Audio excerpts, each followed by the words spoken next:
వరంగల్లో ఓ బీజేపీ నాయకుడు వినూత్నంగా నిరసన తెలిపారు. నూతనంగా నిర్మిస్తున్న బస్టాండ్ నిర్మాణ పనులను వేగవంతం చేయాలని డిమాండ్ చేశారు. బస్టాండ్ నిర్మాణం కోసం తీసిన గుంత కాస్త స్విమ్మింగ్ పూల్ లాగా మారిందని ఆగ్రహం వ్యక్తం చేశారు. సీఎం రేవంత్ రెడ్డి, మంత్రులు కొండా సురేఖ, పొన్నం చిత్రపటాలతో పడవలో ప్రయాణం చేస్తూ వినూత్నంగా నిరసన తెలిపాడు.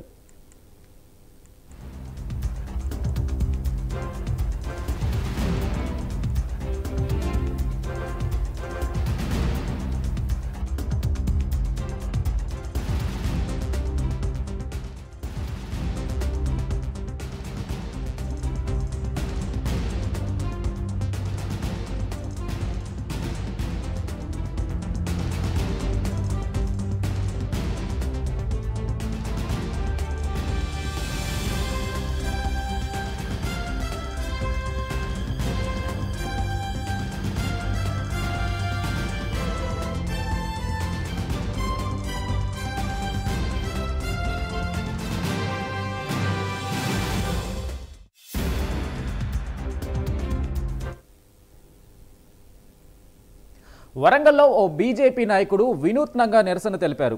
నూతనంగా నిర్మిస్తున్న బస్టాండ్ నిర్మాణ పనులను వేగవంతం చేయాలని డిమాండ్ చేశారు. బస్టాండ్ నిర్మాణం కోసం తీసిన గుంత కాస్త స్విమ్మింగ్ పూల్ లాగా మారిందని ఆగ్రహం వ్యక్తం చేశారు. సీఎం రేవంత్ రెడ్డి, మంత్రులు కొండా సురేఖ, పొన్నం చిత్రపటాలతో పడవలో ప్రయాణం చేస్తూ వినూత్నంగా నిరసన తెలిపారు.